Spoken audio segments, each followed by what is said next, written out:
Assalamualaikum. My name is Julela binti Sumandi and my matrix number is A21A3273.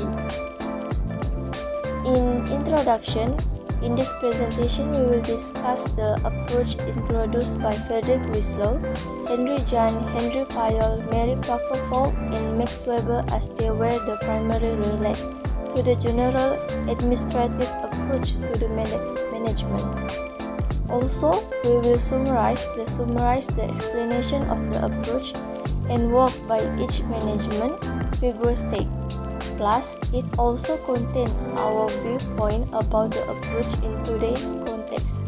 Related example to the approach can also include advantage and disadvantage of the approach.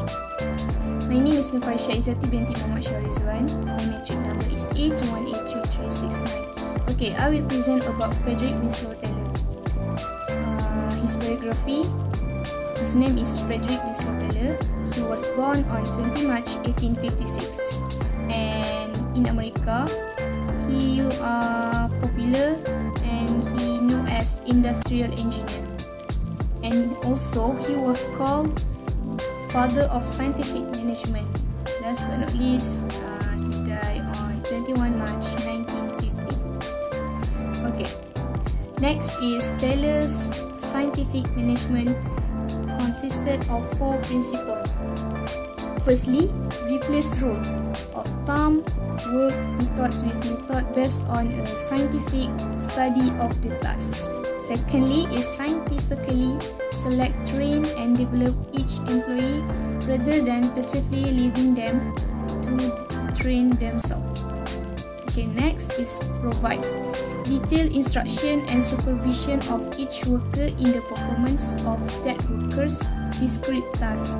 And last but not least is divide work nearly equally between managers and workers so that managers apply scientific management principles to planning the work and the workers actually perform the task.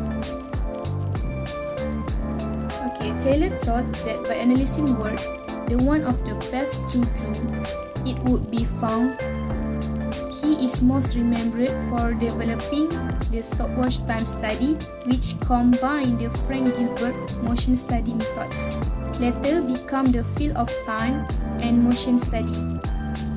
He broke a job into its component parts and measured each to the 100th of a minute. One of his famous studies involves shovels.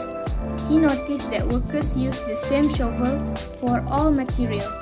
Nevertheless, Taylor was able to convince workers who used shovels and whose compensation was tied to how much they produced to adopt his advice about the optimal way to shovel by breaking the movement down into their component elements and recommending better ways to perform these movements. It was largely through his disciplined efforts that industry came to implement his idea. Next presenter. My name is Nura Ayuni binti Muhammad Shukri. My matric number A21A3414. My part is Henry Lawrence Kane.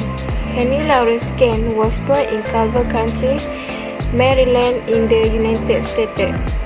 Henry Lawrence Kane is a management consultant as well as American mechanical engineering.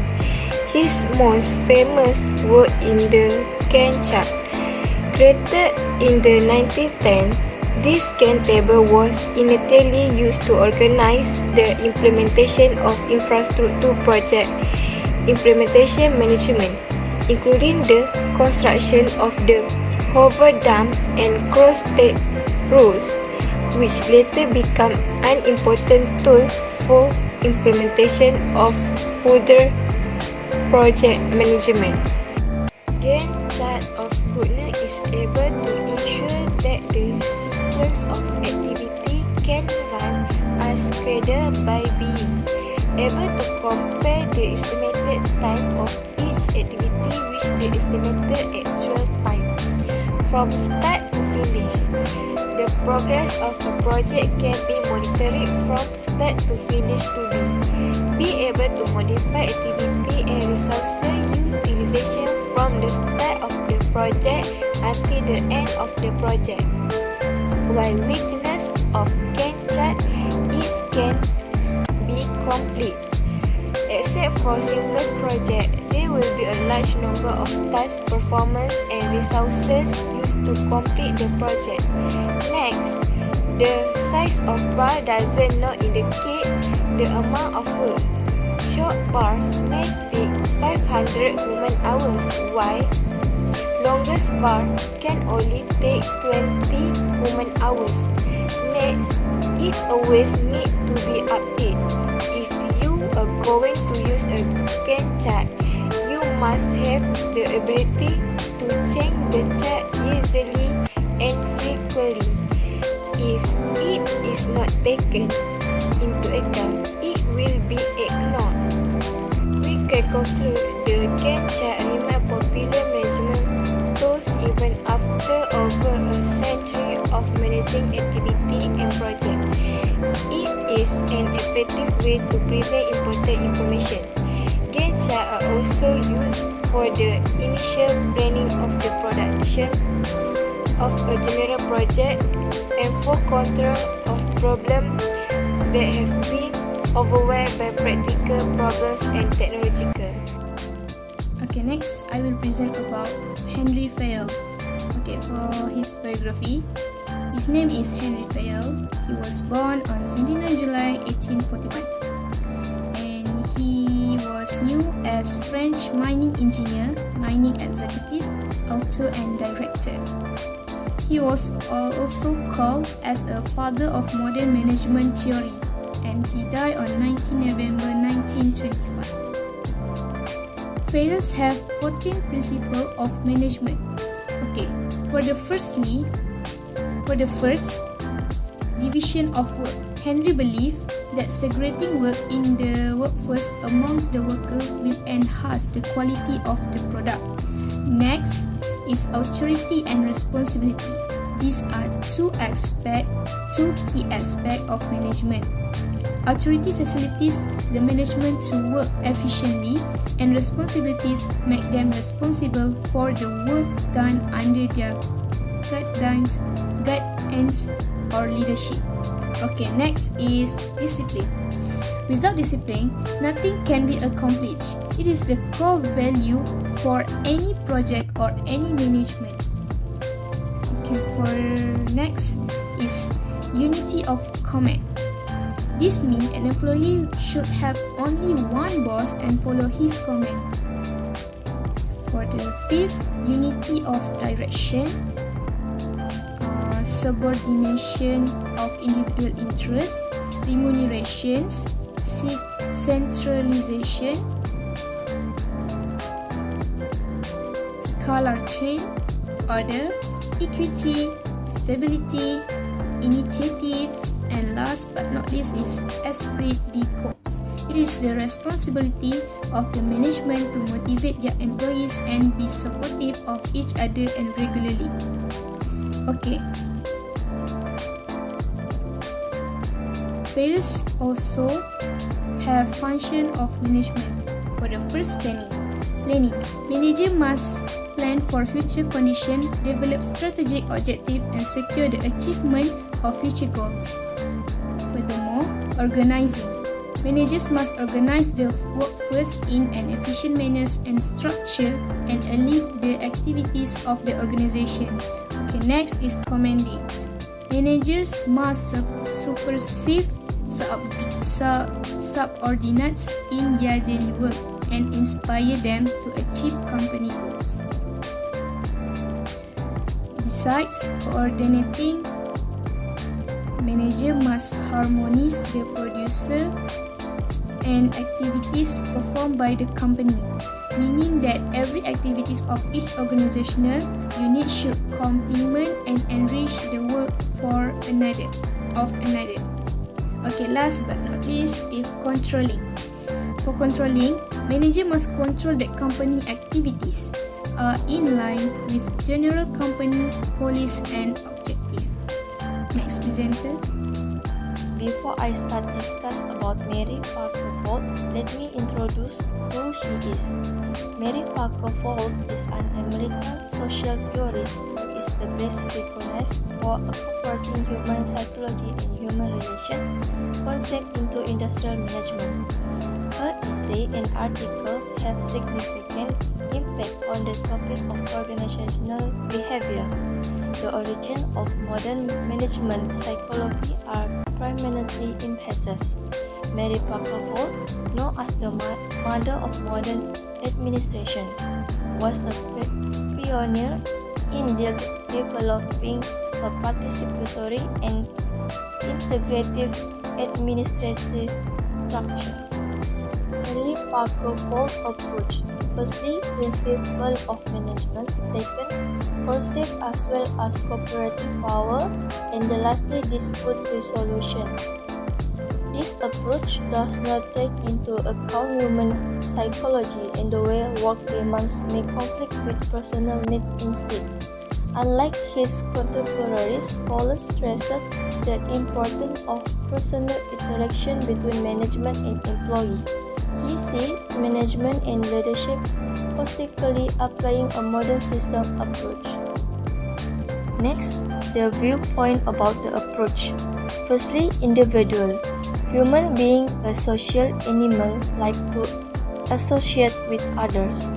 This very nature gives the rise to the information of truth. Individual previously was independent but weak. Secondly, group. The group is an outgrowth of human nature. Human being cannot remain in isolation. The group is as well an outgrowth of human purpose. Related example. The first point is managers should undergo training so that they acquire technical knowledge that assists them to deal with people. Secondly, people in an organization should work side by side. This is because payment work, position and authority do not give someone power over the other. And finally, managers should contribute positive to society. For example, they should be aware that management provides an opportunity for contribution to the well-being of society. My next part is Max Weber. Max Weber was born at April 21, 1964 at German, and he also died at German at June 40, 1920. He was a sociologist who found the theory of bureaucracy. Bureaucracy can be defined as a concept in the field of sociology and political science that refer to the administrative implementation and enforcement of legitimate laws that have made in the organization. The main objective of bureaucracy theory is to make an organization more efficient so that all work matter in the organization can run smoothly and well. The purpose of creating a hierarchy system in a bureaucracy organization is to build an organized chain of command system. There are three types of authority identified by Max Weber, namely traditional authority, rational legitimated authority, and charismatic authority. It can be concluded that this theory of bureaucracy introduced by Max Weber has had a major impact in order of organization. Although its main objective is to achieve efficiency in work, there are still advantages that can be applied to this day in both the public and private. That's all from me. Thank you. In conclusion, organized management approach can help the organization achieve the set goal. Nowadays, many large companies today successful are thanks to the practice of good management inspired by various approaches even also have disadvantage in their approach. In summary, all the approach introduced are indeed should be focused in current management in order to ensure that all the goals and expectations of an organization can be well achieved. For example, Frederick Winslow, Scientific Management, Henry Fayol, 14 Basic Principles of Management, Henry John Chart, Mary Parker Fall introduced idea of human psychology and human relation, and lastly Max Weber theory of management